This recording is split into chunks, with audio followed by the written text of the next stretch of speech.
स्वामी केशवानंद राजस्थान कृषि विश्वविद्यालय बीकानेर द्वारा आयोजित इस प्राकृतिक खेती के प्रति जागरूकता अभियान में उपस्थित आदरणीय श्री देवी सिंह भाटी जी, पूर्व मंत्री एवं वरिष्ठ नेता राजस्थान, आदरणीय डॉक्टर अरुण कुमार जी, कुलपति विश्वविद्यालय, माननीय डॉक्टर C.K. टिम्बड़िया जी, कुलपति गुजरात प्राकृतिक कृषि विज्ञान विश्वविद्यालय, माननीय डॉक्टर P.K. यादव जी, अधिष्ठाता कृषि महाविद्यालय बीकानेर, सम्माननीय सभी कृषि वैज्ञानिक, शिक्षकगण और बहुत सम्मानित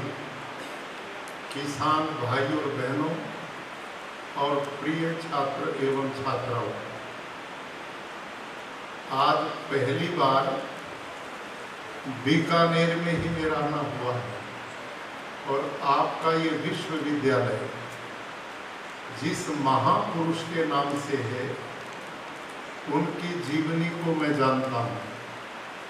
स्वामी केशवानंद जी एक ऐसे महान संत हुए हैं कि जिन्होंने राजस्थान के इस क्षेत्र में शिक्षा के द्वारा लोगों में कुरीति निवारण के लिए, महिला शिक्षा के लिए और किसानों के कल्याण के लिए जो काम किए, उसके लिए आप सब की ओर से और अपनी ओर से मैं उनकी स्मृति को प्रणाम करता हूँ।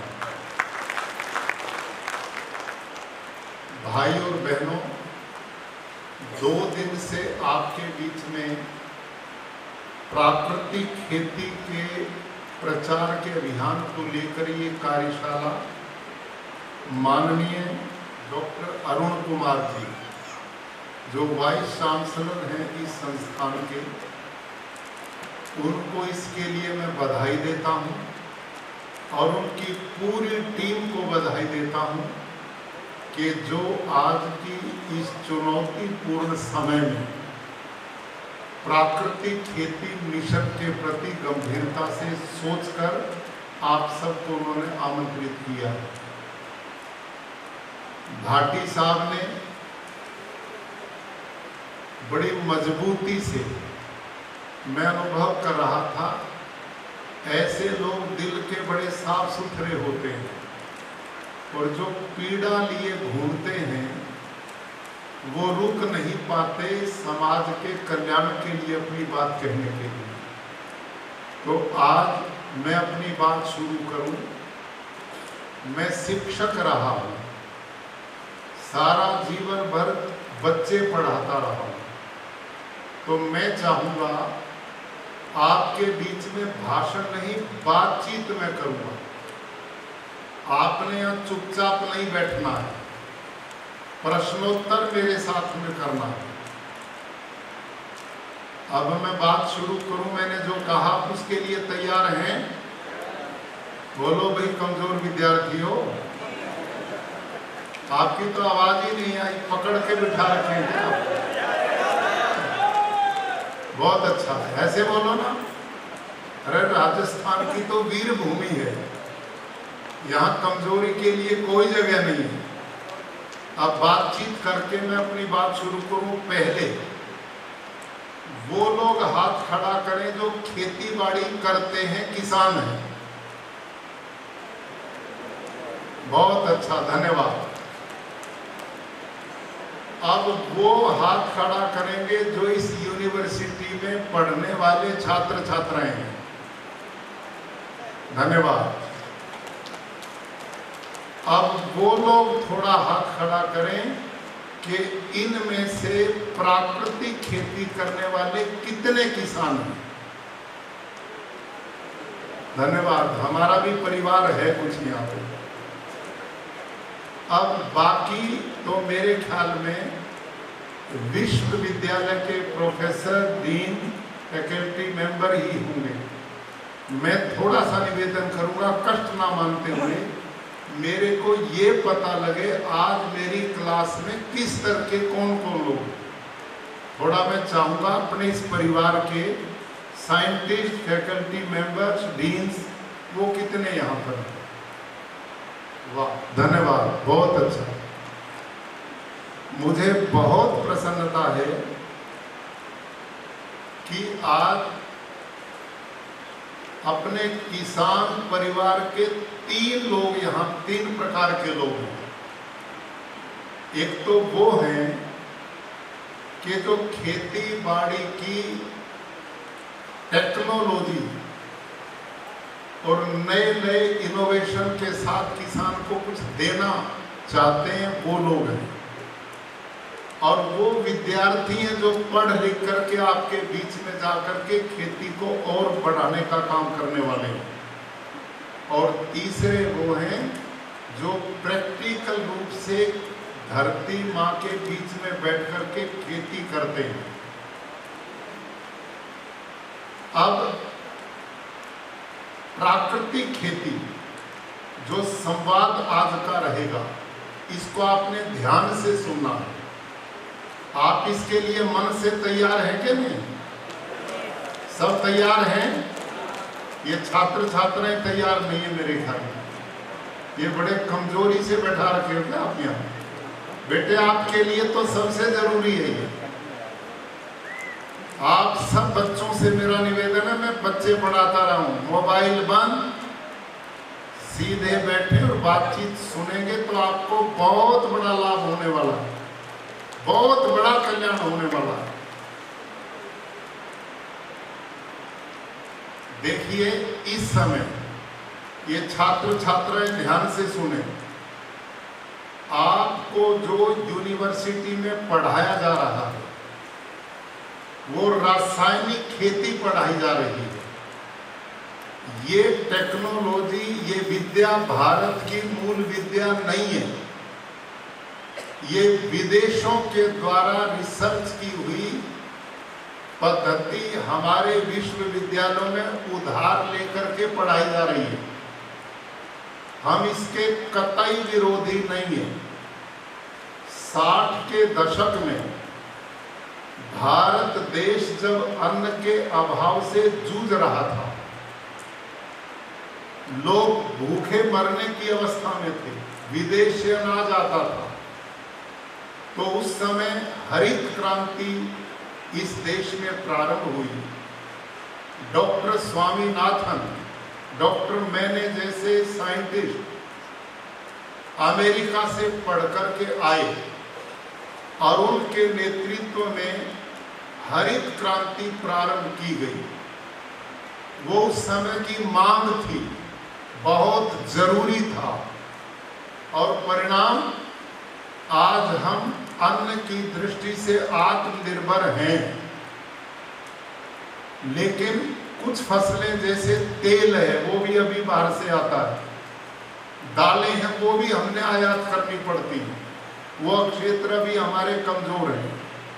लेकिन भारत में कोई भूखा ना सोए, इसके लिए वैज्ञानिकों को हम बधाई देते हैं कि उन्होंने बहुत सफलतापूर्वक काम किया, इसमें कोई हमारा विरोध नहीं है। लेकिन अब इसको ध्यान से सुनना, अगली बात को, हमने हरित क्रांति के नाम पर अंधाधुंध अभियान चला दिया और इतना आगे बढ़े कि उसके दुष्प्रभाव को किसी सज्जन ने सोचने का प्रयास ही नहीं किया, और उसका दुष्परिणाम इतना भयंकर इस समय आ चुका है कि मेरे प्यारे किसान भाइयों और पढ़ने वाले छात्र छात्राओं ध्यान से सुनो, और सभी साइंटिस्ट को इस बात का अच्छी तरह पता है कि इस रासायनिक खेती ने भारत की धरती बंजर होगी नहीं,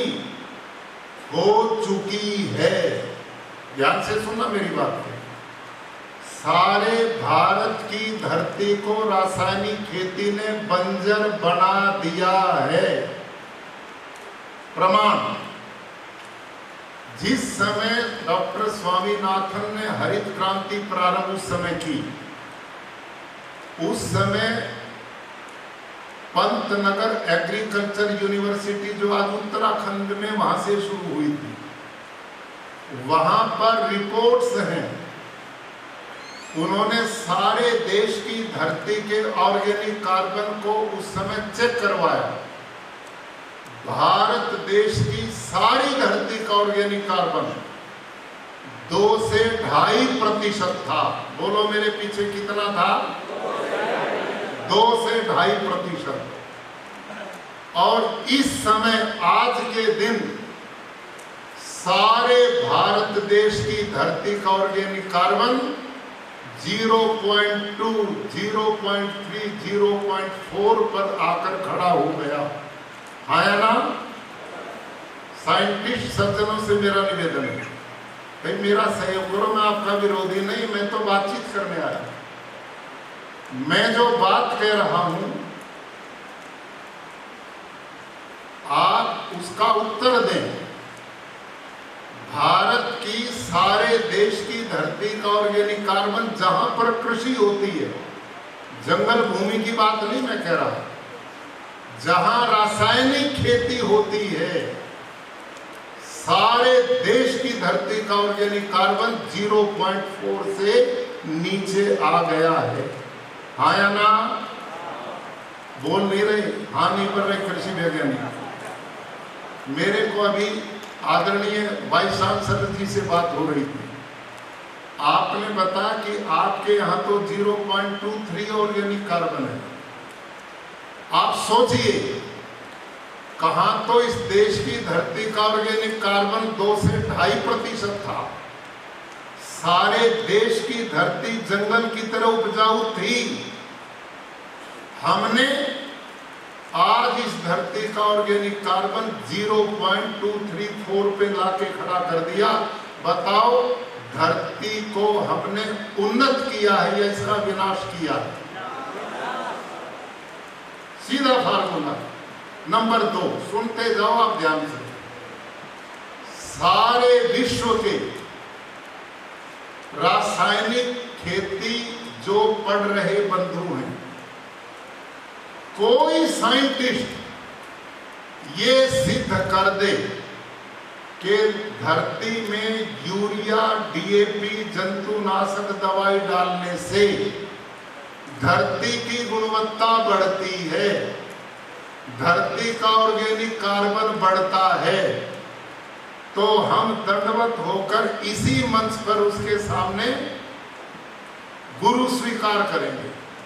कोई दुनिया का एग्रीकल्चर साइंटिस्ट कि इस रासायनिक खेती से धरती की गुणवत्ता बढ़ती नहीं, बढ़ती। धरती की गुणवत्ता नहीं बढ़ती, धरती बंजर होती है, इसकी उपजाऊ क्षमता कम होती है, और इसका प्रमाण मैंने आपको दिया है। नंबर 2, डॉक्टर स्वामीनाथन ने जब हरित क्रांति शुरू की, उस समय पढ़ो उनको, उस समय धरती इतनी उपजाऊ थी कि उन्होंने 1 हेक्टेयर में 13 किलो नाइट्रोजन डालने का प्रावधान किया था। कितना किया बोलो? बोलो भाई कमजोर विद्यार्थियों। 13 किलो में बोलोगे तो समझ में आऊंगा, सुन रहे मेरी बात, और ये आपकी समझ में आनी चाहिए, आज की जरूरत है। भाटी साहब यूं ही गुस्से में नहीं थे, उनकी पीड़ा है, हम चले कहां गए, ये सच्चाई है। 13 किलो नाइट्रोजन 1 हेक्टेयर में डालने का प्रावधान स्वामीनाथन ने किया था। आज आप कितना डालते हो? बोलो जी। गलती को गलती कोई स्वीकार ही नहीं करता। हरियाणा पंजाब में, मैं हरियाणा का रहने वाला हूं, हरियाणा पंजाब में आजकल 1 एकड़ में 13 कट्टे 13 बैग यूरिया डीएपी डल रहा है। और नहीं है तो पूछ के आओ, कहां 2.5 एकड़ में 13 किलो डालने की बात कही, और आज हम 1 एकड़ में 13 बैग डाल रहे हैं साल में। तो ये क्यों डालने पड़ रहे ज्यादा? वहां उस समय 13 किलो में पैदावार बहुत होती थी, आज 13 बैग डालने पर भी पैदावार नहीं बढ़ रही। क्यों नहीं बढ़ रही? क्योंकि धरती बंजर हो चुकी है। आज उसमें ताकत ही नहीं बची है कि वो कुछ दे पाए। जबरदस्ती यूरिया डीएपी सरकार ने वो इतनी सब्सिडी दे रखी है, इतना सस्ता कर रखा है कि सारा दिन हम कंधे पर लादे खेत में डालते ही रहते हैं। आपको जानकारी होनी चाहिए, आपका ये डीएपी जो मिलता है थोड़े से पैसे में, भारत सरकार को लगभग 3000 रुपए में थैला पड़ता है। और पिछले वर्ष 1 साल में भारत सरकार ने 2.5 लाख करोड़ रुपए का यूरिया डीएपी बाहर से आयात किया है। 2.5 लाख करोड़ रुपए। मैं आप सबसे पूछता हूं, 2.5 लाख करोड़ तो किसानों में वैसे बांट दे तो गरीबी दूर हो जाए। और हम क्या करते हैं? विदेश से पहले भारत का धन भेजते हैं और बदले में ये जहर खरीदते हैं, और फिर इसको धरती माँ, जिसको वेदों में लिखा माता भूमि पुत्रो अहम पृथिव्या, धरती हमारी माँ है, हम इसके पुत्र हैं। और मेरे प्यारे भाई और बहनों, हमारी जो जन्मदात्री माँ है ना, वो हमारे लिए आदरणीय है। उसने हमें जन्म दिया, वो तो 2-1 साल दूध पिला करके बड़ा करती है, लेकिन ये धरती माँ पहला कदम ही इस पर रखते हैं और जीवन भर ये हमें पालती है, जीवन भर हमें सुख देती है, और जीवन की अंतिम यात्रा भी इसी में खप करके समाप्त होती है। जो सब कुछ देती है, हम धरती के श्रेष्ठ मानव अपने को मानते हैं। हमने उस धरती माँ को क्या दिया? जहर दिया, उसको जला दिया, उसको तबाह कर दिया, उसको सारा दिन यूरिया डीएपी जंतुनाशक डाल डाल करके बर्बाद कर दिया। मैं वीसी साहब से निवेदन करूंगा, अब इस कार्यक्रम के बाद आपके लिए चाय की व्यवस्था करें, और उस चाय में आज चीनी मत डालना, 1-1 चम्मच यूरिया डाल करके देना इन सबको। क्यों साहब? वो इतनी बढ़िया चीज है, इतनी बढ़िया चीज है, जिसको आप इस धरती माँ को चम्मच थोड़ा ही देते हो, सीधे बैग डालते हो। इसको इतना खिला रहे, एक दिन आप भी लेके देख लो। और एक और काम करना, यूरिया तो 1 ही चम्मच देंगे चाय में, इस पेस्टिसाइड का 1 ही बूंद डलवाऊंगा। कैसा रहेगा पाटिल साहब? कैसा रहेगा? क्यों भाई लोगों, बोलो तो सही, तैयार हो? थोड़ा सा पेस्टिसाइड डलवाऊंगा, 1-1 चम्मच चीनी, वो यूरिया भी तो चीनी जैसा ही है, सफेद, और वैसे ही दाने हैं, 1-1 डाल करके पियो। आज देखो, सोचा हमने कभी एकांत में बैठ करके कि जिस धरती माँ ने हमें जीवन दिया, उसको हम ये जहर पिला रहे हैं, और उसका परिणाम उसने सैकड़ों साल आपके निकाल दिए। अब आकर के वो निढाल हो गई, अब आके उसमें हिम्मत नहीं रही है, अब वो टूट चुकी है। अब जो जहर आप डालते हैं, वो सारा जहर आपके पौधों में आ रहा है, अनाज में आ रहा है, साग सब्जी फलों में आ रहा है, माँ के दूध में भी यूरिया मिल रहा है, गाय भैंस के दूध में भी यूरिया मिल रहा है, और ये जहर स्लो पॉइजन सबके शरीरों में जा रहा है। इसका परिणाम, अब बोलोगे कि नहीं मेरे पीछे? ईमानदारी से बताओ, आज से 40-50 साल पहले कोई हार्ट अटैक को जानता था? आज से 40-50 साल पहले कोई कैंसर को जानता था? कोई डायबिटीज को जानता था? ये पेनक्रियाज फेल हो गई, किडनी फेल हो गई, कोई जानता था? ये सारा का सारा पाप इस रासायनिक खेती का परिणाम है। अभी इसी 1, 2, 3 अगस्त को हम सब देश के राज्यपालों की मीटिंग, 3 साल का 3 दिन का सम्मेलन राष्ट्रपति भवन में हुआ। और मैं आजकल सीनियर हो गया हूं,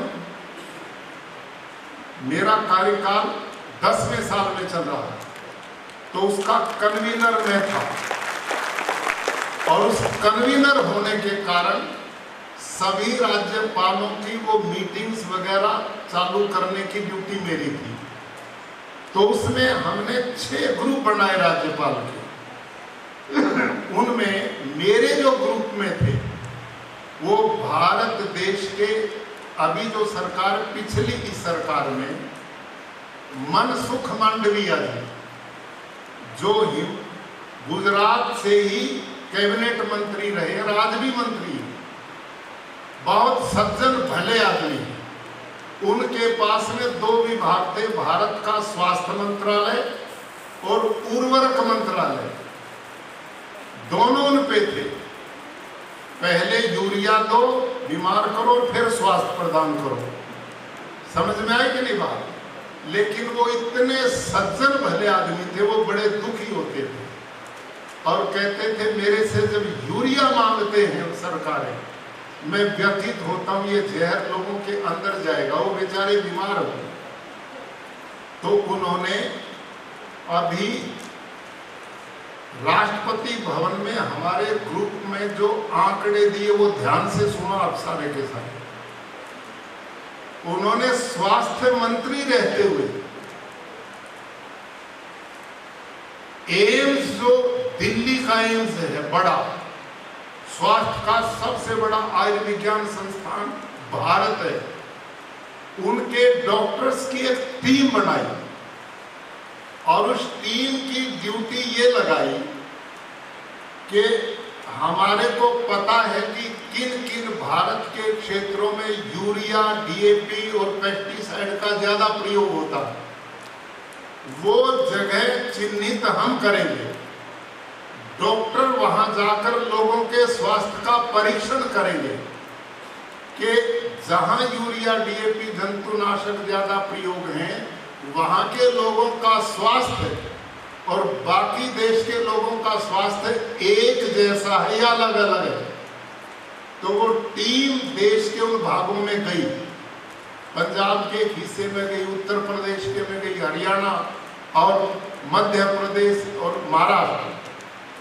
वहां से जो रिपोर्ट्स आई और वो रिपोर्ट डॉक्टर मनसुख मांडविया के सामने रखी गई, तो वो ये बता रही है रिपोर्ट, जहां जहां यूरिया, डीएपी और कीटनाशक का ज्यादा प्रयोग पाया गया, वहां बाकी जगह से 3 गुना ज्यादा कैंसर पाया गया। वहां लोगों में बीपी, हाई ब्लड प्रेशर ज्यादा पाया गया है। वहां छोटे छोटे बच्चों की किडनियां जा रही है, पेनक्रियाज खराब हो रही है। और सबसे खतरनाक बात, ध्यान से सुनना, ये मेरे नए बेटा बेटी जो पढ़ रहे हैं यहाँ पे, उन्होंने जो चिंता की बात बताई कि इस जहर के कारण बच्चों में डीएनए परिवर्तन हो रहे हैं, बेटियों के दाढ़ी मूंछ जम रही है कई जगह, ये समस्या आ रही है। और उन्होंने कहा कि यदि यही जहर की खेती यूं ही चलती रही तो आने वाले समय में हमारे बालक आगे बच्चों को जन्म देने की स्थिति में नहीं रहेंगे। ये आप पैदा कर रहे हैं हम लोग मिलकर के, और इसको कोई सुनने को तैयार नहीं। हर आदमी जुटा पड़ा उसी काम पे। आप सोचिए आप जा कहां रहे हो। अगली बात, ये जो यूरिया, डीएपी आप खेतों में डालते हैं ना, ऐसे छिड़क करके, यूं ही डालते हो क्या नहीं किसान भाइयों? इस यूरिया में नाइट्रोजन होता, नाइट्रोजन। जब ये नाइट्रोजन किसान खेत में फेंकता है तो ये ऑक्सीजन के संपर्क में आता है। जब नाइट्रोजन ऑक्सीजन के संपर्क में आता है तो एक तीसरी गैस पैदा होती है जिसका नाम है nitrous oxide. Nitrous oxide carbon dioxide से 312 गुना ज्यादा खतरनाक है। क्यों साहब? यहां साइंटिस्ट लोग बैठे हैं, यदि ये गलत बोल रहा हूं तो खड़ा होकर मेरा विरोध करें। सोचिए आप, आज ग्लोबल वार्मिंग की चिंता हो रही, सारी दुनिया चिंतित है। आप सबसे मैं पूछना चाहता हूं, लाखों करोड़ों टन यूरिया डीएपी किसान फेंक रहा है और वो नाइट्रस ऑक्साइड बनकर के पर्यावरण को दूषित करके ग्लोबल वार्मिंग को जन्म दे रहा है। और इसका परिणाम ये देख रहे हो आप, जापान की क्या हालत कल हुई है, देख लिया कि नहीं? कहीं तूफान आ रहे हैं समुद्री, कहीं अतिवृष्टि है, कहीं अनावृष्टि है। ये सब ग्लोबल वार्मिंग का परिणाम है। 24% ग्लोबल वार्मिंग में रासायनिक खेती और जैविक खेती दोनों का योगदान है। जैविक खेती में जो अंधाधंध यूरिया डीएपी डालते हो ना, क्या नाम, गोबर की खाद डालते हो, उस भारी गोबर डालने से मीथेन पैदा होती है और मीथेन गैस कार्बन डाइऑक्साइड से 22 गुनी खतरनाक है। वो तो 22 ही गुनी है, लेकिन आप जो खेती कर रहे हो रासायनिक, ये तो 312 गुना जहर हवा में फैला रही है। पानी जो धरती का वो दूषित कर दिया। किसान भाइयों, आपसे पूछता हूं, ये 20-25 साल पहले पानी की बोतलें जो हमारे सामने रखी, इसमें कोई लेके घूमता था क्या? बोलो भाई। अरे कहीं भी पानी पी लेते थे कि नहीं? कहीं भी पानी पी लेते थे। आज हर आदमी बोतल लिए घूम रहा है। क्यों? हमने सारी धरती को जहरीला बना दिया, भूमिगत जल भी जहरीला बना दिया, पानी पीने का हमने छोड़ा नहीं, सांस लेने के लिए हवा छोड़ी नहीं, धरती मां को जहरीला कर दिया, सारे सूक्ष्म जीवाणु मार दिए। आज कुछ बचा ही नहीं। अब भी संभलने की जरूरत है, कुछ नहीं बिगड़ा है। प्राकृतिक खेती में वो क्षमता है कि 2 ही साल में ये धरती के स्वरूप को बदलने की ताकत रखती। इसका मैं प्रमाण हूं। भाई और बहनों, एक बात बीच में और कहता चलूं, ये जो जैविक खेती, ऑर्गेनिक फार्मिंग, जैविक खेती, जैविक ऑर्गेनिक फार्मिंग, ये शब्द लोगों को इतना भी नहीं पता है कि जैविक खेती और प्राकृतिक खेती में कोई अंतर है कि नहीं। हम दोनों को एक ही माने बैठे हैं। और मेरे लिए सबसे बड़ी समस्या क्या है, जब हम प्राकृतिक खेती की बात करते हैं तो आज आईसीआर के कुछ साइंटिस्ट उस पर सवाल खड़ा करते हैं कि यदि हम प्राकृतिक खेती करेंगे तो हमारी वो हालत होगी जो श्रीलंका की हुई। अब उन श्रीमान जी को इतना भी नहीं पता कि श्रीलंका ने प्राकृतिक खेती नहीं की थी, श्रीलंका ने जैविक खेती की थी, ऑर्गेनिक फार्मिंग की थी। मैंने खुद ऑर्गेनिक फार्मिंग की, 3 साल मैंने की थी। उसमें न तो किसान की मेहनत कम होती, न किसान की लागत कम होती, न किसान को उत्पादन पूरा मिलता। जैविक खेती और प्राकृतिक खेती में जमीन आसमान का अंतर है। जैविक खेती में जैविक विविधता उतनी नहीं बढ़ पाती, धरती का ऑर्गेनिक कार्बन इतनी स्पीड से नहीं बढ़ता जितना प्राकृतिक खेती में बढ़ता है। और जैविक खेती क्या है, इसकी रिसर्च में यूनिवर्सिटी की आपके बीच में प्रस्तुत करता हूं। जिन दिनों मैंने अपने गुरुकुल कुरुक्षेत्र के 200 एकड़ में मैं खेती करता हूं, 200 एकड़ की मेरी 100 एकड़ जमीन बिल्कुल बंजर हो गई थी। जो भाटी साहब ने बताया वो इन्होंने वीडियो मेरा देखा होगा। वो लंबी चर्चा करूंगा तो समय खराब होगा, वो मैं नहीं करता। मैं केवल सीधा जैविक खेती पे आता हूं। जैविक खेती क्या है? मैंने रासायनिक खेती छोड़ दी क्योंकि उससे एक मेरा कर्मचारी मर गया होता, दवाई छिड़कते छिड़कते बेहोश हो गया था। मैंने सोचा तू बच्चों को सीधा जहर छिड़की अन्न साग भाजी खिलाता, तेरे को तो बहुत पाप लगेगा। इसलिए मैंने एग्रीकल्चर यूनिवर्सिटी हिसार के सीनियर साइंटिस्ट हैं डॉक्टर हरिओम जी, वो केवी के कुरुक्षेत्र के हेड थे। मैं उनके पास गया, डॉक्टर साहब मैं रासायनिक खेती नहीं करूँगा, मैं इसका विकल्प चाहता हूँ। उन्होंने कहा भाई हमारे पास तो जैविक खेती विकल्प है। मैंने कहा वो क्या तरीका कि हम ट्रेनिंग दिला देंगे आपको। तो मैंने ट्रेनिंग ली, मेरी खेती के कर्मचारियों ने ट्रेनिंग ली। उन्होंने क्या किया, पक्के गड्ढे बनवाए, पिट बनवाए, उसमें गोबर की खाद डालो, फिर उसमें केचुआ छुड़वाए। वो केचुआ भारत का है ही नहीं, वो विदेश से लाया जाता है, मरा मरा सा पतला पतला सूखा सा, वो खरीद के लाया जाता है। मुश्किल से विदेशी भगाए थे, अब भी हम केचुए तक बाहर के ला रहे हैं। हमने अपने केचुओं पर विश्वास ही नहीं बेचारों पे। और वो जो केचुआ ना जो आपके ये जैविक खेती में प्रयोग करते हैं, वो मिट्टी खाता ही नहीं, वो केवल गोबर खाता है। तो हमने वो शुरू किया था, 2-2.5 महीने वो जुटा रहा उसमें गोबर खाने के। हम उसको छानते, ऊपर केचुआ रहता, नीचे वो गोबर निकलता, कितनी लेबर पड़ती, 2-2.5 महीने में वो काम करता।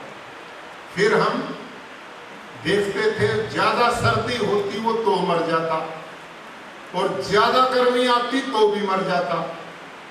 ये प्रॉब्लम उस केचुए की बहुत बड़ी। हमने पहले साल मैंने 5 एकड़ में खेती की, जैविक खेती, कुछ नहीं आग लगा, कीट पतंग सब खा गए। दूसरे साल फिर हिम्मत की, दूसरे साल मेरे को 51% मिला, फिर भी मैं जुटा रहा। तीसरे साल किया, लगभग 80% तक मैं गया। ईमानदारी से मैंने वो काम किया और करवाया। अब 3 साल जब मेरे को हुए तो मेरे दिमाग में एक बात आई, किसान भाइयों आप ध्यान से सुनना, आपकी समझ में आएगी वो बात। मैंने विचार किया कि तेरे पास तो 200 एकड़ जमीन है, जिस किसान के पास है ही 2-3 एकड़, वो इस जैविक खेती को करेगा और 3 साल में ये रिजल्ट आएंगे तो उसका परिवार भूखा मरेगा या बचेगा? बोलो भाई, भूखा ही मरेगा ना। अगली बात और सुनो, अब जब मैं इसमें सफल नहीं हुआ, मैंने सोचा भाई तो वापस वहीं जाना पड़ेगा, आधी रासायनिक कर ले, आधी गोबर डाल ले, मिलके करते हैं। इस बीच में मैं उन्हीं डॉक्टर हरिओम पे गया। मैंने कहा डॉक्टर साहब तेरे वाली खेती करते 3 साल हो गए जैविक खेती और ये हालत है। उन्होंने कहा जी मैं यही तो कह रहा था, गोबर वो में कुछ नहीं है, आप यूरिया DAP भी डालो, उसी से बात बनेगी। मैंने कहा, फिर उन्होंने मेरे को 2 यूनिवर्सिटी की कुछ रिसर्च दी। इसको ध्यान से सुनना आप सबने, और ये पिछले विद्यार्थी भी सुने और आप सब भी ध्यान से सुने। ये रिसर्च किन की थी? एग्रीकल्चर यूनिवर्सिटी हिसार के साइंटिस्ट की। एक रिसर्च थी एग्रीकल्चर यूनिवर्सिटी हिसार के साइंटिस्ट की, और उसमें क्या लिखा था कि भारत के खाद्यान्न भंडार को भरने के लिए, अर्थात भारत के लोगों के पेट भरने के लिए 2 फसल सबसे बड़ा योगदान करती हैं, एक गेहूं और दूसरी चावल। ये 2 ही अनाज ज्यादा खाए जाते हैं और दोनों अनाजों की भरपूर फसल लेनी है। ध्यान करो, भरपूर फसल लेनी है तो 1 एकड़ में 60 किलो नाइट्रोजन चाहिए। 60 किलो नाइट्रोजन। अब रासायनिक खेती करनी है तो 60 किलो नाइट्रोजन कैसे पूरा होगा?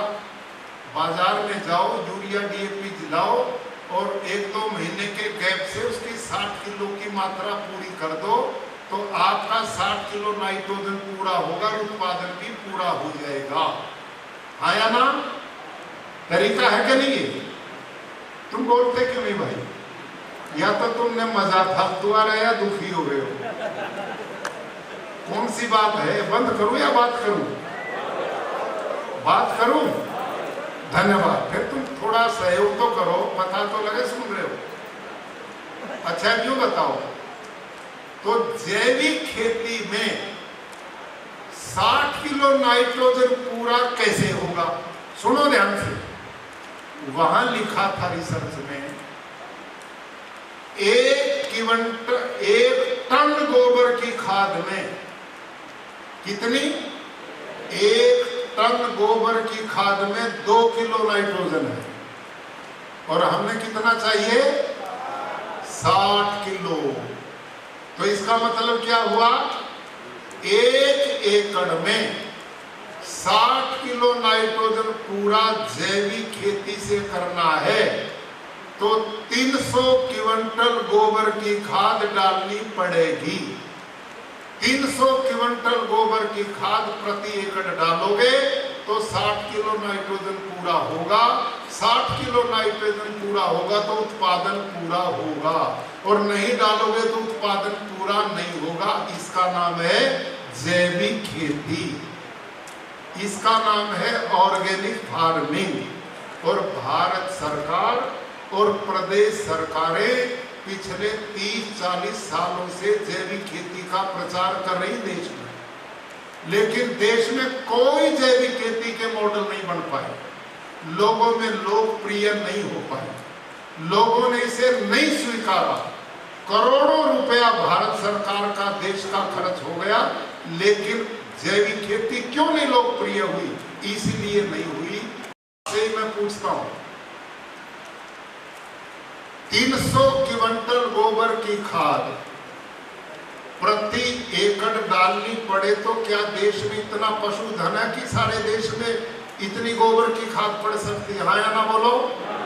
नहीं हो सकता। नंबर 2, यदि इतनी खाद कोई डालेगी तो कितने पशु चाहिए एक एकड़ के लिए? 20-30। 300 क्विंटल तो तभी गोबर की खाद होगी कि एकड़ में। अब आपसे मैं पूछता हूं किसान भाइयों, एकड़ तो 1 और पशु 30, उस 1 एकड़ में 30 पशु पलेंगे या परिवार पलेगा? इसका नाम है जैविक खेती, इसका नाम है ऑर्गेनिक फार्मिंग। समझ में आ गई बात? फिर उसमें उसी रिपोर्ट में साइंटिस्ट ने क्या लिखा? उसी में क्या लिखा? जो किसान 300 क्विंटल प्रति एकड़ गोबर की खाद नहीं डाल सकता तो 150 quintal vermi compost 60 kilo nitrogen पूरा कर देगा। 150 क्विंटल से वो काम हो जाएगा केचुए की खाद से, जो विदेशी केचुआ बनाता वर्मी कंपोस्ट। अब मैं आपसे पूछता हूं, 300 क्विंटल के लिए तो 30 पशु चाहिए, और 150 क्विंटल के लिए कितने चाहिएंगे? 15। एकड़ 1, पशु 15। घर के आदमी पलेंगे या भूखे मरेंगे? इसका नाम है जैविक खेती, जिस पे झूठे पड़ेगा। समझ में आई बात? नंबर 2, इतनी गोबर की खाद जिस खेत में पड़ेगी वहां मीथेन गैसें पैदा होकर कितना पर्यावरण को दूषित करेंगे? 2। तीसरा, किसान भाई बैठे, इतनी गोबर की खाद जब खेत में पड़ेगी तो उसके खरपतवार को खत्म कर सकते हो क्या? सारा दिन खुरपा लेके बैठे, उसकी लेबर ही पूरी नहीं हो सकती। इसका नाम है जैविक खेती। नंबर 4, इतनी गोबर की खाद जहां पड़ेगी, साइंटिस्ट की रिपोर्ट है कि खेत में जो शत्रु कीट हैं उनकी खुराक मित्र कीट से डबल है। जब उनको इतना भोजन शत्रु कीटों को मिलेगा तो मित्र जीव को खाएंगे तो उस खेत की बीमारी को कोई दूर कर ही नहीं सकता। जैविक खेती में बीमारी ज्यादा आएगी, इसमें ना मेहनत कम होती, न लागत कम होती, न उत्पादन पूरा होता। इसका नाम है जैविक खेती। अब समझ में आ गई कि नहीं? पूरी आ गई। अब ये जो आजकल दुष्प्रचार किया जाता है जैविक खेती और प्राकृतिक खेती एक है, ये बिल्कुल गलत है। प्राकृतिक खेती में किसी इनपुट्स का प्रयोग नहीं होता, हम उसमें कल्चर देते हैं, जामुन देते हैं, हम ये गोबर की खाद नहीं देते। उदाहरण के लिए, आप कभी जंगल में गए भाई लोगों? जंगल देखा कि नहीं? बोलो पीछे। जंगल में यूरिया कौन डालने जाता है? डीएपी कौन डालता है? गोबर की खाद कौन डालता है? कीटनाशक कौन डालता है? पानी देने कौन जाता है? कोई नहीं जाता। लेकिन जंगल का पेड़ जब फल लगने का समय आता, फल से लद जाता है।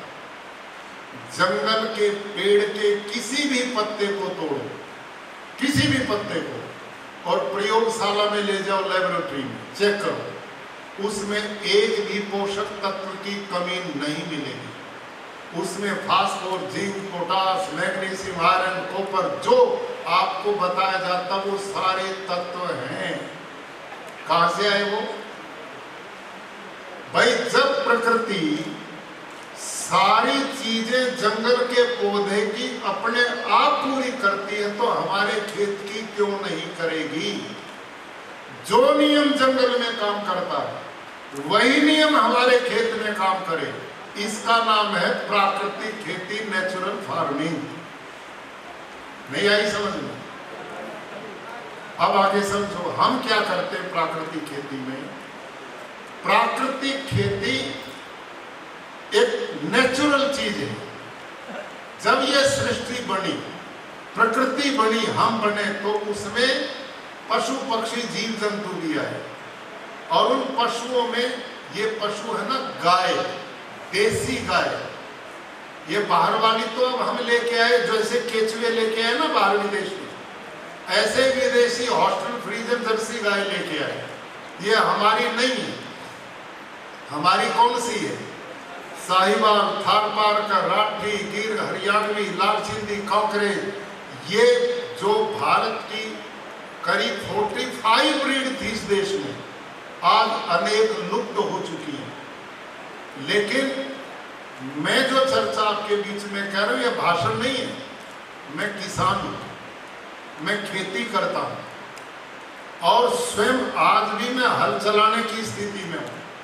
हावड़ा भी आपका मुकाबला कर सकता हूं, सारे काम हाथ से करता हूं। आपके जानकारी के लिए इस समय 450 गाय है मेरे पास और वो खेती भी कराता हूं। 6 ब्रीड गाय की, साहिवाल, थारपारकर, राठी, गिर, हरियाणवी और लाल सिंधी। ये मैं 6 गाय पालता हूं। और दूसरी भी अंग्रेजी भी गाय उस समय मेरे को नहीं पता था, बच्चे पढ़ते थे उनको दूध चाहिए। अब मैं वो घटा रहा हूं, ये बढ़ा रहा हूं। मैंने देसी गाय नस्ल बनाने का मेरे को इतना नॉलेज और शौक है कि मैंने 10 किलो की गाय से आज मेरी HF गाय 56 लीटर दूध देती, 56 लीटर पर डे। और क्रॉस ब्रीड में एक भी गाय मेरी 30-40 लीटर से प्रतिदिन कम दूध नहीं देती। और ऐसी 150 गाय है मेरे पास, 10 किलो से मैंने बनाई। अब मैं उनको देखा कि ये ब्रीड न इसका गोमूत्र काम का, न इसका गोबर काम का, न दूध काम का। बाहर के लोगों ने रिसर्च की। अब मैं उसको घटाकर भारतीय ब्रीड बढ़ा रहा हूँ। भारतीय ब्रीड क्यों बढ़ा रहा हूँ? न्यूजीलैंड, ऑस्ट्रेलिया में उन्हीं ने रिसर्च किया है। एक वन दूध जो है वो स्वास्थ्य के लिए अच्छा नहीं है। और मैंने माइक्रोबायोलॉजी के साइंटिस्ट से रिसर्च कराई तो गोबर गोमूत्र में उनके में कोई गुणवत्ता इतनी नहीं पाई जो भारतीय नस्ल में पाई। डॉक्टर बलवीर सारण हैं, डॉक्टर टिम्बड़िया जी हमारे बीच में बैठे, ये वाइस चांसलर हैं भारत की पहली प्राकृतिक जो यूनिवर्सिटी बनी। मैं बधाई देता हूं डॉक्टर अरुण कुमार जी को कि वो इस यूनिवर्सिटी को भी प्राकृतिक यूनिवर्सिटी की दिशा में बढ़ाने के लिए आज इस कार्यक्रम को कर रहे हैं। वो बधाई के पात्र है, बहुत साधुवाद मैं उनको देता हूं। तो वहां साइंटिस्ट से मैंने चेक कराया। मेरे प्यारे साइंटिस्ट भाइयों, मैंने क्या किया, मैंने गधे का, घोड़े का, गाय का, ऊंट का, बकरी का, जर्सी गाय का, भैंस का, ऑस्ट्रेलियन फ्रीजन गाय, सब के मल गोबर इकट्ठे किए और उनको सुखा के अलग अलग थैली में डाला और उन पे नाम नहीं लिखा कि इसमें क्या है। मैंने उस पर नंबरिंग की और डायरी में लिखा 1 नंबर की जो थैली इसमें भैंस का है गोबर, 2 नंबर की में ऊंट का है, 3 में बकरी का, 4 में गधे का, 5 में घोड़े का, और ये जर्सी गाय का, ये हॉस्टन का, ये साहिवाल गाय, देसी गाय का। और मैंने ये थैलियां नंबर वाली डॉक्टर बलजीत सारण जो माइक्रोबायोलॉजी के साइंटिस्ट हैं, इस समय भी एग्रीकल्चर यूनिवर्सिटी हिसार में प्रोफेसर, उनको दे दिया। 6 महीने उन्होंने रिसर्च करके जो थैली मेरे को पकड़ाई वो थी भारतीय नस्ल की देसी गाय साहिवाल की। उन्होंने कहा ये है खनिज का भंडार, इसका गोमूत्र और इसका गोबर है सूक्ष्म जीवाणुओं का भंडार। और कितने सूक्ष्म जीवाणु पाए? HF जर्सी में तो पाए 1 ग्राम में 70 से 78 लाख, और भारतीय नस्ल की देसी गाय में पाए 1 ग्राम में 300 करोड़ 300 करोड़ सूक्ष्म जीवाणु। और गोमूत्र खनिज का भंडार। और जो गाय लोगों ने बेसहारा छोड़ दी ना सड़कों पे, मैंने ये भी पकड़वाई, इसका भी गोबर भेजा, पता लगा उसमें पाए 1 ग्राम में 500 करोड़ सूक्ष्म जीवाणु।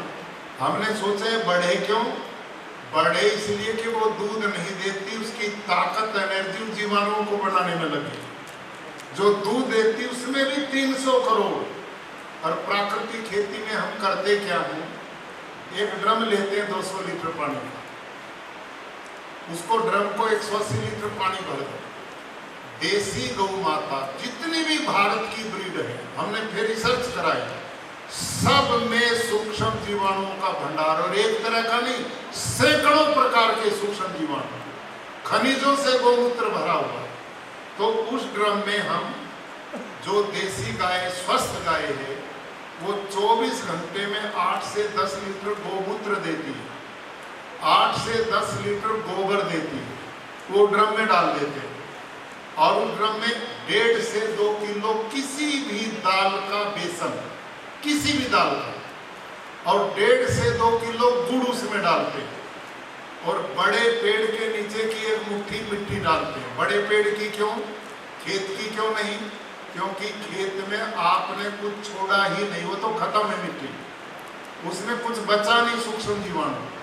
पेड़ के नीचे यूरिया DAP डाला नहीं, इसलिए वहां सूक्ष्म जीवाणुओं का भंडार, इसलिए डाल दिया। अब क्या करना है, इस ड्रम में इन सब चीजों को एक लकड़ी के डंडे से 5 मिनट सवेरे, 5 मिनट शाम, कुल 4 दिन घोलना है। 5वें दिन 1 एकड़ के लिए उसमें कल्चर तैयार हो गया। अब सोचो, जैविक खेती में 300 क्विंटल गोबर की खाद चाहिए और इसमें 10 किलो गोबर की खाद चाहिए।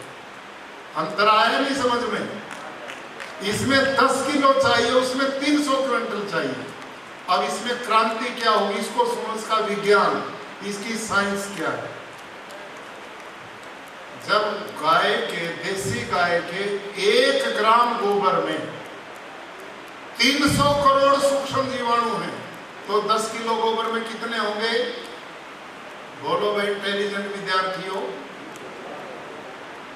1 ग्राम गोबर में 300 करोड़ सूक्ष्म जीवाणु हैं। तो 10 किलो गोबर में कितने होंगे? 30 लाख करोड़ सूक्ष्म जीवाणु होंगे। समझ में आ गई? 30 लाख करोड़। अब इन 30 लाख करोड़ को आपने दाल का बेसन दिया, ये है प्रोटीन, ये खाएंगे तो बलवान बनेंगे, वो स्वस्थ बनेंगे, निरोग बनेंगे। और गुड़ दोगे तो मल्टीप्लाई होंगे, उनकी संख्या बढ़ेगी। और मिट्टी जो उसमें डाली है 1-2 मुट्ठी, उसमें भी सूक्ष्म जीवाणु है। अब आपस में मिलकर इनका कल्चर बनेगा, इनका जामुन बनेगा। कैसे? माताएं बहनें बैठी हैं, इनकी समझ में आएगा, आपकी भी आएगा। 1 क्विंटल दूध में आप 50 ग्राम दही डाल दो तो सवेरे सारा दही में बदल जाएगा कि नहीं? बोलो भाई कमजोर विद्यार्थियों, बदलेगा कि नहीं? ऐसे ही जैसे 50 ग्राम दही 1 क्विंटल दूध को दही में बदलती है, ऐसे इस ड्रम में ये कल्चर बनेगा, जामुन लगेगा। ये सूक्ष्म जीवाणु कितनी स्पीड से बढ़ेंगे, इस पर डॉक्टर बलजीत सारन ने रिपोर्ट दी रिसर्च के बाद। इस ड्रम में हर 20 मिनट के बाद ये सूक्ष्म जीवाणु डबल होंगे, हर 20 मिनट में। अर्थात 30 लाख करोड़ सूक्ष्म जीवाणु 20 मिनट के बाद कितने बनेंगे? 60 लाख करोड़। और हर उस 20 मिनट के बाद 120 लाख करोड़। और कब तक बढ़ेंगे? 72 घंटे तक। 72 घंटे तक ये बढ़ते ही जाएंगे, हर 20 मिनट में डबल। तो इनकी गिनती कोई कर सकता है? ये असंख्य होंगे, असंख्य। और उसके बाद ये रुकेंगे, फिर डेड होंगे। इसलिए 72 घंटे तक ये जो जीवामृत है, इसको ड्रिप से, इसको स्प्रिंकल से या पानी से पूरे एकड़ में फैलाना है। अब इसके बाद क्या होगा? अब सुनो, मजा आएगा। जब आप ये खेत में फैलाएंगे तो धरती में जो सूक्ष्म जीवाणु आपने छोड़े नहीं है, बहुत कम बचे। क्योंकि मैंने इस पे भी रिसर्च करवाया। हमारे 5-6 एग्रीकल्चर साइंटिस्ट थे हिसार के, उन्होंने 5 तहसील की रासायनिक खेती वालों की मिट्टी ली और फिर मेरे खेत की मिट्टी ली, प्राकृतिक की। तो क्या पाया? जो रासायनिक खेती करते हैं, ये साइंटिस्ट के लिए सूचना मैं दे रहा हूं, जो रासायनिक खेती करते हैं उनकी 1 ग्राम मिट्टी में 30 लाख 7,000 सूक्ष्म जीवाणु पाए। कितने पाए जी? 30 लाख 7,000 सूक्ष्म जीवाणु रासायनिक खेती जो करते हैं उनकी मिट्टी में मिले।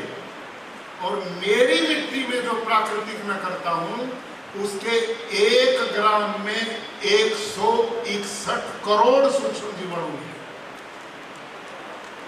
समझ में आई? 161 करोड़, बाकी 161 करोड़। और कहा? 30 लाख 7,000। वो आप वाली मिट्टी थी, रासायनिक वाली। अब ये सूक्ष्म जीवाणु क्या करेंगे? ये खेत में जाएंगे और धरती के सूक्ष्म जीवाणु से मिलकर इनका जामुन लगेगा। और इनकी इतनी संख्या होगी, आप उसकी गिनती नहीं कर सकते। अब इनमें आप साइंटिस्ट बैठे सोच रहे होंगे, इससे क्या होगा जी? गोबर गोमूत्र से इसमें नाइट्रोजन कहाँ से आएगा, फास्फोरस कहाँ से आएगा, जिंक कहाँ से आएगा, मैग्नीशियम कहाँ से आएगा, आयरन कॉपर कहाँ से आएगा? यही चिंता होगी ना आपकी। अब इसका इलाज सुनो, इसका क्या है? जितने सूक्ष्म जीवाणु हैं इनमें सैकड़ों तरह के सूक्ष्म जीवाणु। ये जो आकाश है ना भाई और बहनों, किसानों, इस आकाश में हवा में 78.5% नाइट्रोजन है। ये आजकल बिजली कड़कती ना एक बार, इसमें हजारों टन यूरिया आकाश में पैदा होता, नाइट्रोजन। और ये जो गौ माता के पेट से निकले ना सूक्ष्म जीवाणु जो हमने बढ़ाए इस तकनीक से, इनमें सैकड़ों सूक्ष्म जीवाणु आकाश से, ऐसे सूक्ष्म जीवाणु जो उस नाइट्रोजन को खींचते हैं और उसका भोजन बना के पौधे की जड़ को देते हैं। ये नाइट्रोजन ये देंगे। और अगली सुनो, जब 10-12 दिन हो जाएंगे आपके इस जीवामृत को खेत में जाए, 12 दिन के अंदर अंदर धरती में जो केचुआ आपके यूरिया डीएपी से डरता हुआ समाधि लिए बैठा है, थोड़ा बहुत बचा हुआ है, वो धरती फोड़कर अपने आप ऊपर आएगा और आकर काम शुरू करेगा और परिवार बढ़ाएगा। ये किसान भाई बैठे, ध्यान से सुनना कैसे आएगा। आप कल एक काम करना, अपने घर से अपनी गाय को खोलना, और जब वो गाय कच्चे रास्ते से जंगल में जाएगी तो गाय क्या करती, चलते चलते एक गोबर यहाँ किया, एक यहाँ किया और चली गई, करती कि नहीं ऐसे? आप जो गाय ने गोबर किया है उसको 4-5 दिन के बाद उलट के देखो गोबर को, उसके नीचे 2-4 छेद मिलेंगे कि नहीं? बड़े कमजोर आदमी भाई हैं? अच्छा यूं और बता दो, गाय ने जब गोबर किया था तब वहां छेद थे? नहीं थे ना। ये कहां से हुए छेद? ये यूरिया डीएपी से डरते हुए जो मित्र जीव धरती में छिपे बैठे हैं ना, केचुआ वगैरह, ये उनका भोजन ऊपर मिल गया, उसको फोड़ करके भोजन लेने के लिए ऊपर आए। ऐसे ही जब आप घन जीवामृत और जीवामृत खेत में डालोगे तो वो मित्र जीवों का भोजन मिलेगा तो ऊपर आएगा।